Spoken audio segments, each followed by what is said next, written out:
Hey everyone, it's Michelle and welcome back to Sweet Pea Farm NY. Today I'm going to talk to you guys about growing fodder in the winter for our livestock. We have been buried under ice for weeks and it'll be months before we're not. So something that I wanted to try and do, this came up on our live last Wednesday, and it's something I had done years ago but kind of just fell out of practice with doing it. It does take up some space. So I'm going to try to grow some fodder again. I'd love to be able to offer some fresh greens. So fodder is just growing some food. Fodder really means just like hay or forage. And in this case, I'm going to try to grow some barley, lentils, and I'm going to try to sprout quinoa just because I had it in the cupboard. I don't think it's going to go as well. I know some people sprout it like for human consumption, but I don't know if it's actually going to sprout enough to feed. The chickens will like it regardless. So it's going to grow like a grass carpet of, you know, just a section of grass that I'll be able to take out to the pigs and the chickens for just some extra supplemental feed. Now the sheep get hay, and I have so many sheep that giving them like a little square of greenery probably wouldn't do much for enough of them. So I probably won't share it with the sheep, but definitely the pigs and the chickens will benefit from it because we only have a few of each of them. So let's get started. So yesterday I soaked the barley seeds and the lentils and the quinoa and just rinsed them several times and then filled it back, covered it with water again in these jars, covered the jars with cheesecloth just to sit overnight and, you know, just soak up some water.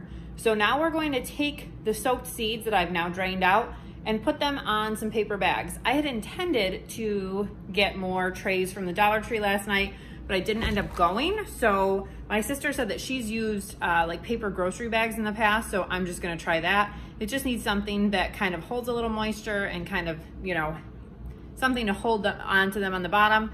Eventually, we're just gonna take it out, the root system and all, to the animals. I'm kind of testing out to see what works better, the barley or the lentils, to see what I wanna do regularly so that I can have, you know, if I start a new bunch every day, the animals will have a new treat every day, or, you know, at least a couple times a week. So we're just experimenting now to see what does best, and we'll go. Okay, so I have my paper bags. We're in the basement. It is heated down here. I do have a heat mat. We're going to spread the seeds out on these paper bags and then cover them up with with another paper bag because seeds like to germinate in the dark, right? That's why they're covered in soil. Okay, so I have my barley seeds spread out fairly evenly. I just want it to kind of be like in a little, you know, cohesive one single layer of seeds, so it's pretty fairly even. I think I've done an okay job at that. The seeds are wet because they've been soaking, so they've absorbed a bunch of water. I'm gonna cover them and leave them for a few days, and then we'll come back and check on them. This should only take about a week to get them to go from this phase to being able to give to the animals. So we're gonna see how it goes. I'm gonna do the same thing with the quinoa and the lentils, spread them out, cover them with another bag. Okay, here's my little batch of quinoa. It's kind of a pain to work with because it's so small, it just sticks to your hands. And it's also more expensive than the barley and the lentils by far, so I just wanted to try a little bit before I wasted too much in case it's not gonna work very well. The barley's already been covered with its own paper bag. These are just bags from Aldi's that I buy when I run into Aldi's and forget my own bags. They're just something I had on hand, so I figured better to use this. But you could also, you know, put them in little trays. Like I often use the foil trays from the Dollar Tree that you can get a couple for $1, and put them in that. And those would be reusable. The bags are probably gonna, you know, disintegrate and not be reusable, but they're what I had on hand. So I'm gonna cover this up with another bag, and then we're gonna leave it alone for a few days and check back in. Okay, so this is 2 days after, and these are the lentils that I didn't show you a couple days ago because they were still upstairs. These I put in this tinfoil thing after I soaked them and just covered them with another one, like that.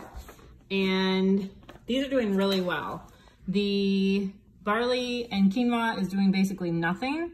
I think because I'm having a hard time keeping them damp on the paper bags, but the foil is helping these stay damp, and you can see lots of little root shoots starting out. So yeah, this is lentils day 2. Okay, so as well as starting the sprouts, which some have been kind of successful, like the lentils, the other ones are not doing great, but that is my fault.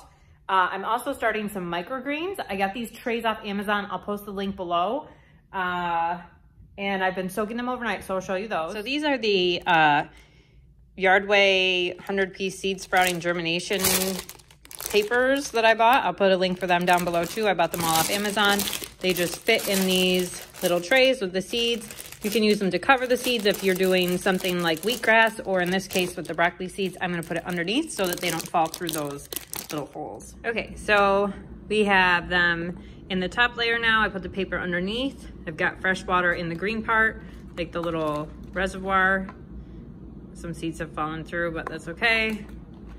And I will get that cleaned up after this video and get them all back in the top. But, so we're gonna cover it up now and see if they sprout. Okay guys, so we are gonna check on my microgreens and my sprouts. The barley I'm redoing in a foil tray, just like the lentils, because the paper bag thing didn't work for me. The lentils are doing great. We're gonna check those out. The quinoa barely sprouted a little. I just ended up feeding the seeds to the chickens. They were so happy. And we're gonna check on my microgreens, okay? So these are the lentils sprouting. They're doing really great. I still have them covered. I'm gonna keep them covered. They have had a little bit of water added. So today is Thursday. So this is day 4 for them.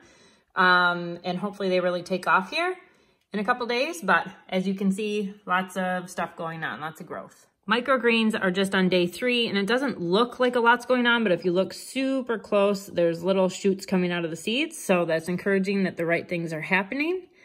And this should take 7 to 10 days to have some good stuff really going on. So we're just gonna keep them covered and keep an eye on it. Here's a little update on the seeds that I started in my basement. This is my heat mat that is not on anymore. I did not start this or this as a seed. These are plants. But the African violet was puny when I bought it, so I put it under here. But this is a beautiful tomato plant I started from seed, and it's growing really happily under the lights. I've moved both of the lights up. Some of the seedlings, like this is an egg gourd, it's looking pathetic, but this one is looking beautiful. So some of them are doing better than others under the same conditions, which is weird. This egg gourd looks like it needs water. Those two are just smaller. So it's like hit or miss. Some are doing great. This is the same tomato variety as this one. This one's doing much better. I don't know why. They're under the same lights, under the same conditions. Another egg gourd that's doing really well. Probably gonna have to transplant some of these soon because I'm sure that the root system is getting pretty big under those. The spinach is kind of stringy and puny, so that was a good thought, but I think I'm gonna transplant this one. It looks happier. I think I'm gonna transplant and see if I can get some more edible leaves off it. And these are marigolds, this one and this one, planted at the same time under the same conditions. And for some reason, those ones are doing great and growing big. And this one is just kind of trucking along. So we will see. This is a piece of vine I propagated because it fell off my plant. So I just wanted to give you guys a little update. And there's a little basil, slower, but still growing. So we're gonna keep an eye on it, and hopefully they will continue to do well. Just a little fun experiment, not something I'm looking to like transplant these plants into the garden, obviously anytime soon. So just wanted to update you guys. So that is it for today's update. I will keep you guys posted on how the microgreens and the fodder is doing. I'm really excited about hopefully having some fresh stuff to give to the chickens and pigs. I'm sure they will be very excited too. And so I'll keep you posted. We still have only had 2 ewes go into labor and have their babies so far. So we have 2 ram lambs. Both of the ewes are older ewes. They both had single ram lambs. They're both doing great. They're very adorable. If you follow us on Instagram, you've probably seen them. And hopefully we will have a lot of action going on sometime soon. The next couple days are going to be pretty nice out. So I'm hoping some of the girls get a little motivated to release their hostages. And I will keep you guys posted on that. If we catch any of them, I will post a video and show you guys the babies. So have a great rest of your week, guys. Make sure you stop in Wednesday and chat with us live at 6 p.m. Eastern Standard Time. We do a live chat from 6 to 7 every week, as long as the kids cooperate, unlike last night. And take care of yourselves, stay healthy, and stay positive. See you next week, guys.